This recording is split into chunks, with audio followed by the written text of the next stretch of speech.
Hi everyone, Trina Phoenix here.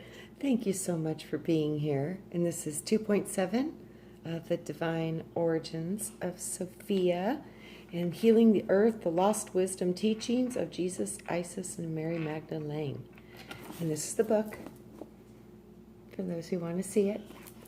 And what we were going to do was do a little bit of a retrospect of where we've been with the knowledge of the Divine Sophia, and then we're going to get into the directions of time and space.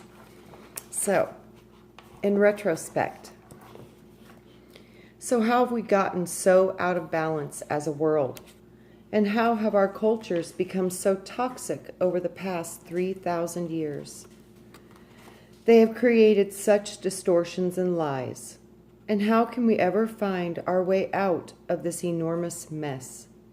In denying beauty, wisdom, and essence of our own spiritual natures, the balance of both masculine and feminine qualities that are intrinsic to all of us, we have cut ourselves off from our many gifts. We lose connection with our feeling, our intuition, and our more advanced gifts of inner sight, hearing, knowing, and dreaming. Oh, dreaming? Yes.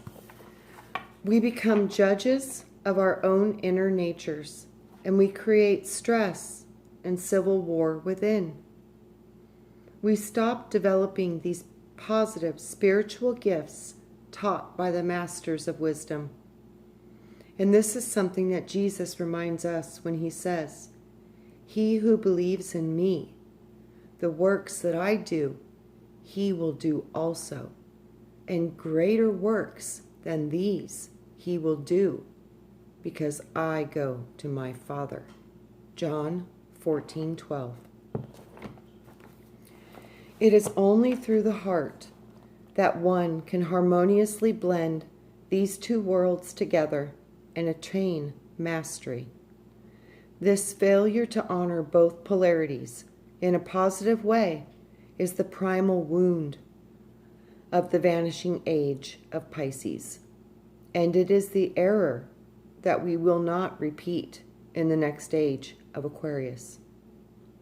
In this next cycle of human evolution, we can choose to create a world that honors both masculine and feminine, both people and animals, both the earth and our responsibilities as guardians of it.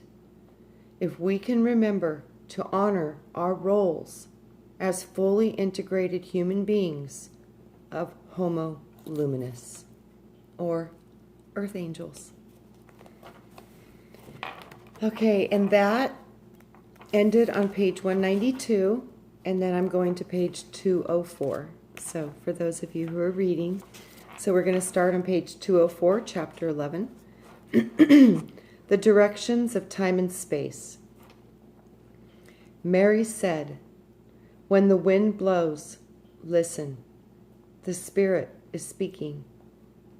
Let your prayers be set upon the four winds in spirit, so that they should be a blessing to the whole earth. If you pray in this way, the Supreme Spirit above will receive your prayer." From the Gospel of Mary Magdalene. I returned to Shasta's circle 2 weeks before the spring equinox. The daffodils, the jonquils, and the crocuses had just begun emerging by the road. And in places you could smell the sweet scent of fresh earth. A blanket of green grass covered the city, and swaths of red, purple, and orange tulips were just springing up. As the circle gathered at Shasta's house on a Saturday afternoon, I realized that we would be spending most of the day in the enchanted grove. We made our way down to the enclave of Mary's garden and settled into a circle on benches and chairs. "Welcome to the garden of the goddess," Shasta began. Today, we will learn about the power of ritual and ceremony and the cycles of time. This sounded exciting, to say the least. But first, let me tell you what this circle will be called.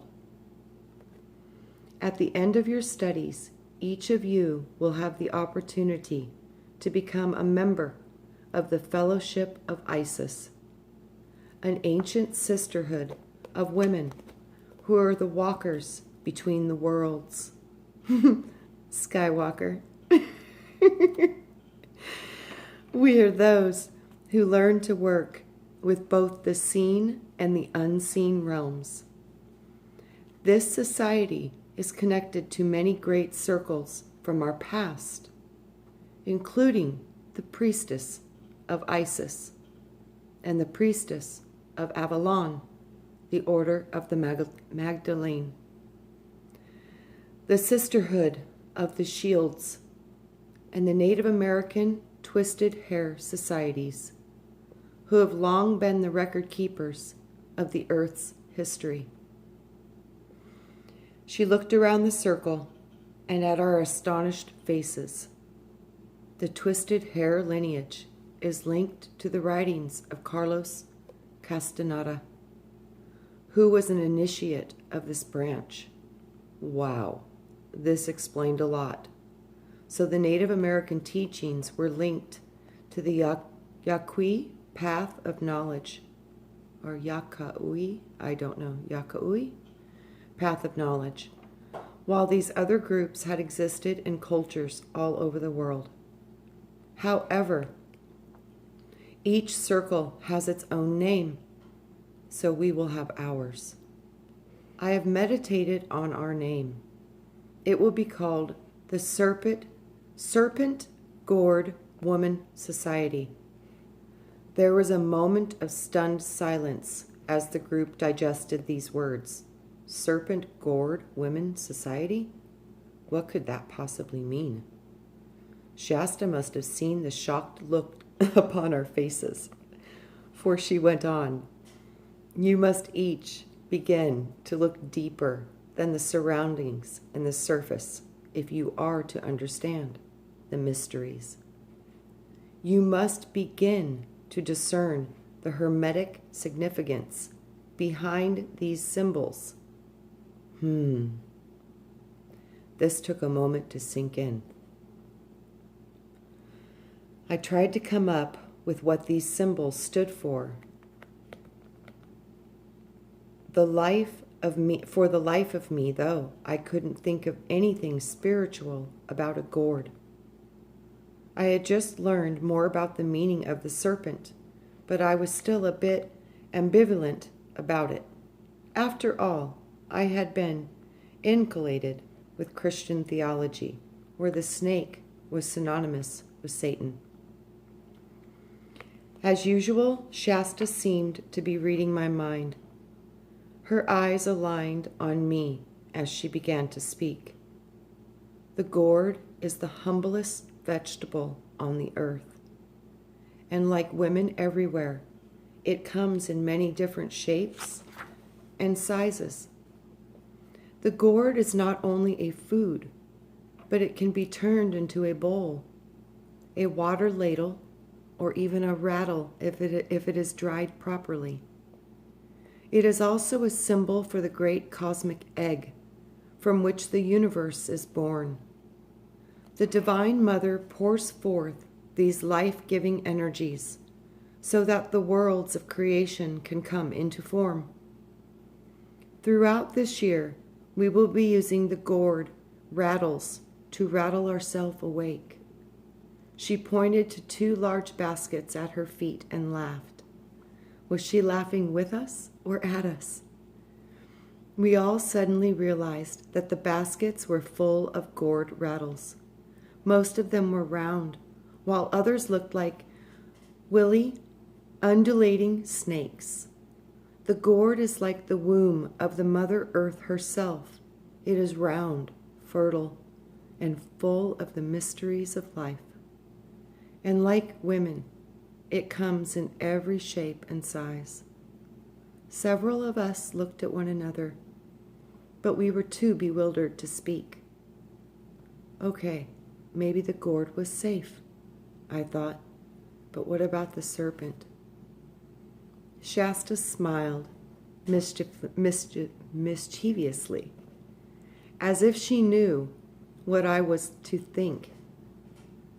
The serpent has long been the symbol of wisdom for tribal people everywhere, except the Christians who misunderstood its symbolism. It represents the Kundalini life force that is located at the base of the spine, and it is also linked to the activation of our DNA. In its exalted form, the god serpent represents the one who has awakened. This is why Egyptian queens wore the uricus on their foreheads. It is also why Moses carried it upon the staff, the serpent staff. While we see this same serpentine staff with Aesculapus, the Greek father of healing, and it is said in the Gnostic traditions that the Jews also carried such a staff with the name of the Creator engraved upon it. When he spoke to the multitudes, it looked like an ordinary staff. When he taught his disciples in private, it was often transformed into a serpent that would coil up near him. Sometimes it was also said that when he wished to initiate a disciple, the staff was transformed into a golden serpent, and it would bite the disciple, injecting the gnosis and the power into him. Wow, Steiger, golden serpent. Ooh, page 206. I'm going to have to remember that to share that with you because you dreamt of the golden serpent. So again, the golden serpent, when it would transform into the golden serpent, it would bite the disciple, injecting the gnosis and power into them. However, because the people had been taught that the serpent was evil, many fled from this source of transformation. Whoa, I had never heard such a story before. Although certainly Jesus is often depicted with a shepherd's staff, as many of the other great biblical figures are. Years later, I was to discover a tale told by the old Gnostic Christians that exactly matched this story of Jesus and the serpent's staff. It was the same kind of story that we read about in the Bible regarding Moses and the priest of Egypt. They were able to transform their staffs into serpents at will. I had no idea if this was intended. If this was intended to be taken literally, or if it represented some kind of spiritual alchemy. Shasta went on. In truth, the staff represents the spinal column, while the two snakes that run up it represent the two nervous systems that run up and down the spine. This is the caduceus, the universal staff of healing. The sympathetic nervous system, the SNS, is the male aspect of our being, which controls our voluntary actions. The parasympathetic nervous system, the PNS, is the female aspect, and this governs our autonomic processes, like breathing and digestion. Yes, this is so true. Wow. When spiritually activated and balanced, these two currents bring us into a place of enlightenment in true healing power and potential. You can become much... Whoa. She agrees. She's scared. Zodiac. Really? Oh my gosh. Wow, we break into some deep serpent knowledge and the dog goes cuckoo. Oh, that's funny. Okay. Okay, where was I? Okay. Okay, so it can bring us into a place when you have these two, When spiritually activated and balanced, these two currents can bring us into a place of enlightenment. When we unite these two polarities in the heart, we can awaken to the power of love. Zodiac, Cody, go play outside, please. Okay. Oh, seriously, you, come here. Okay, sorry, puppies. And they get fired up with this energy sometimes, and she talks like sometimes when it's really important. So this must be really important.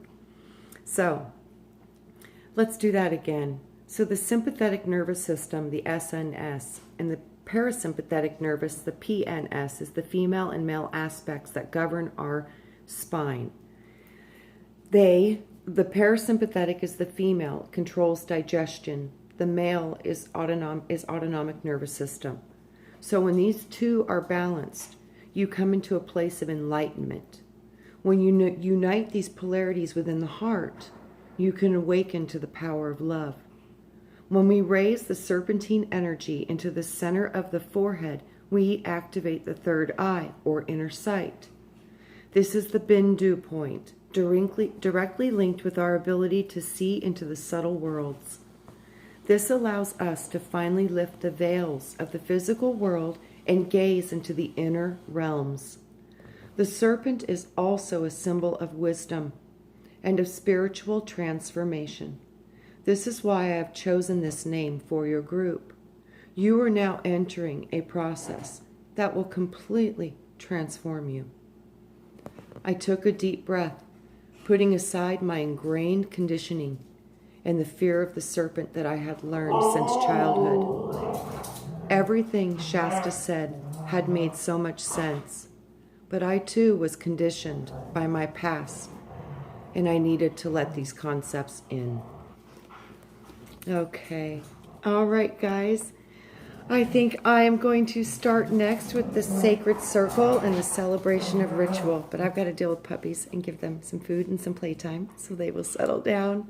I love you all. Thank you for being here.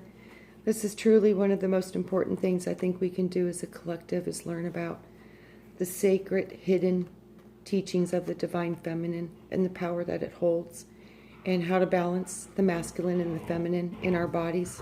And this truly is how we become Christ. I've seen this, and I've seen that when many of us learn how to do this, we're going to activate this in all humanity. It will hit a collective point, and we will be the ones who brought forth this wisdom and this light. So I love you, family. I'll see you soon, my soul tribe. Catch you on the next. Bye.